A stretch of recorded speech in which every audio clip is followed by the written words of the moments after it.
पाहे पा शरीराचे गावा, जया लागी आले पांडवा, तो कार्यार्थ अवघा सांडोनिया. प्रस्तुत प्रवचनरूपी सेवेसाठी घेतलेली ही ओवी माऊली ज्ञानेश्वर महाराज यांच्या ज्ञानेश्वरी या ग्रंथातील अध्याय क्रमांक 7 ओवी क्रमांक 105 आहे. या ओवीद्वारे माऊली ज्ञानेश्वर महाराज बोलतात, मनुष्य ज्या शरीररूपी गावाला येऊन शरीराचे खरे कर्तव्य काय आहे हे चुकला आहे. ज्या वेळेस भगवंताने ही सृष्टी निर्माण केली, एकी केली भूचरे, एकी केली खेचरे, एकी केली जलचरे, चरयाचरी ते भाऊ एक. देवाने अनेक प्रकारचे योन्या निर्माण केल्या, पण देवाला दुःख झाले. देखो सर्व सृष्टी सुख न वाटे भगवंतासी, पण देवाला दुःख का झाले याचे वर्णन भगवान श्रीकृष्ण भगवद्गीतेच्या 15व्या अध्यायातील 7व्या श्लोकात वर्णन करतात किंवा सांगतात. ममयोंश जीवलोके जीवभूत सनातनः मनश्चेष्टानि इंद्रियाणि प्रकृतिस्थानि वर्षति. स्वरूपाचा ज्ञान चालणारा असा एकही जीव नाही, म्हणून देवाला दुःख झाले. सज्जना व पशुपक्ष्यांना पाप पुण्य हे काहीच कळत नाही. हे ज्ञान फक्त मानवामध्येच आहे. याच देही गडे देवाचे भजन, आणि हे ज्ञान नाही कोठे. एकमेव फक्त मानवालाच ज्ञान आहे. मग देवाने मानवी जीवाची निर्मिती केली. भगवंत या जीवाला बोलतात, हे जीवा मी तुला या मृत्यू लोकात पाठवत आहे. तेव्हा जीव बोलतो, हे देवा मला तुमच्यापासून वेगळे करू नका. तेव्हा भगवंत बोलतात, हे जीवा जर तुला माझ्याजवळ राहायचे असेल ना तर मृत्यू लोकातील साधनेद्वारे माझ्या जवळ ये. मग तुला जन्म मरण नाही, तू चिरकाळ माझ्याजवळ राहा. सज्जना हो, परंतु हा जीव मृत्यू लोकात जाण्यास तयार होईना. मृत्यू लोकात जाण्यास तयार होईना. देव बोलतात, हे जीवा मी तुला ज्या मृत्यू लोकात पाठवत आहे ना त्या मृत्यू लोकात जाण्याकरिता स्वर्गातील देव इच्छा करतात की आमचा जन्म या मृत्यू लोकात व्हावा. इथे असे काय आहे की जे स्वर्गात नाही ते मृत्यू लोकात आहे. तुकाराम महाराज बोलतात, वैकुंठी ऐसे नाही कवळ काही काल्याचे. तुकाराम महाराज म्हणतात, दही आणि लाहीचा काला वैकुंठात भेटत नाही, तो फक्त आणि फक्त मृत्यू लोकात भेटतो. तुकाराम महाराज म्हणतात, काल्याच्या आसेने देवाला मासे व्हावे लागले. काल्याची आसे देवधळी झाले मासे. सज्जनाव काला भेटतो फक्त मृत्यू लोकात त्या मानवी देहाला, पण आम्हाला त्याची किंमत नाही.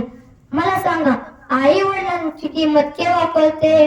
हो, ते गेल्यावर किंवा मेल्यावर कळते. जोपर्यंत आई वडील जिवंत आहेत तोपर्यंत त्यांची किंमत कळत नाही. मी एक तुम्हाला दृष्टांत सांगतो, म्हणजेच तुमच्या लक्षात येईल. गावाकडून मुंबईला मुलीला फोन येतो. आई बोलते, अगं गावाकडे तुझे बाबा आजारी आहेत, तू त्यांना एकदा भेटून जा. मग मुलगी तिकडून बोलते, अगं आई मुलांची शाळा त्यांचं ऑफिस मला टप्पा द्यावा लागतो, मला सध्या तरी वेळ नाही, तूच बाबांना सांग बरे वाटले की मला मुंबईला येऊन भेटा. पुन्हा 2 दिवसांनी गावाकडून फोन येतो. आई बोलते, अगं तुझे बाबा देवा घरी गेले.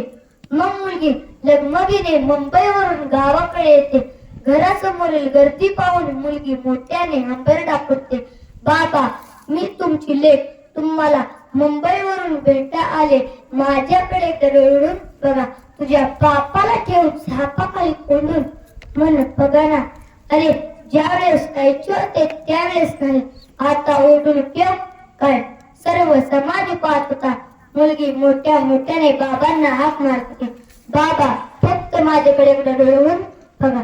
आता मला सांगा, मेलेला माणूस कोठे ओढतो का? हे मलाही माहित आहे, हे तुम्हालाही माहित आहे, जी रडते तिलाही माहित आहे. मेलेला माणूस कोठे डोळे ओढत नाही. ते पण विजेतेच चालू बाबा, फक्त माझ्याकडे डोळून बघा.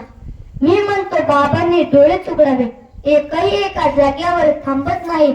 आई वडिलांची किंमत गेल्यावरच कळते. रामदास स्वामी सांगतात, स्वामी तिन्ही जगाचा आई विना भिकारी. आई वडिलांच्या डोळ्यात दोन वेळा अश्रू येतात. एकदा मुलगी घर सोडून नांदाय जाते तेव्हा, आणि दुसऱ्यांदा मुलगा घर सोडून वेगळा वागतो तेव्हा. सज्जना व पसंतीने पत्नी मिळू शकते, पण आई मात्र पुण्यानेच मिळते.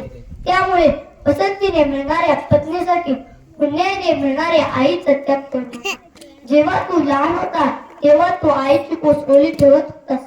आता तू मोठा झालास, आता तू आईचे डोळे ओले ठेवतोस. असा कसा पुत्र आहे तू या भूतलावर. आता तुझे कर्तव्य आहे का अंतिम श्वासाची वेळ आई बाबा बरोबर आहे. पृथ्वीपेक्षा श्रेष्ठ आई आहे आणि स्वर्गापेक्षा उंच वडील आहे.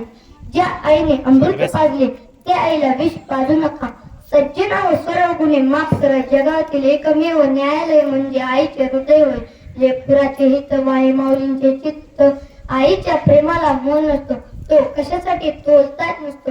सज्जना व जीवनामध्ये प्रत्येक गोष्ट मिळते, पण आईचे प्रेम मिळणार नाही. आपण प्रत्येक गोष्ट उलटी करतो. आपण प्रेम करतो बायकोवर. मी म्हणतो तुम्ही बायकोवर जरूर प्रेम करा, पण ते प्रेम आईच्या बाबतीत का नाही. वयाच्या 25व्या वर्षावर आईच्या हातचे जीवन चांगले लागते, पण काय एकदा लग्न झाले की आईच्या हातचे जीवन चांगले लागत नाही. असे का बनवते. लग्ना अगोदर सर्व काही व्यवस्थित असते, पण काय एकदा डोक्यावर अक्षिदा पडला त्याच्या डोक्यावर पुन्हा झाला. बरोबर नाही, दोष त्या अक्षिदामध्येच आहे. कधी कधी मला सुद्धा खूप वाईट वाटते की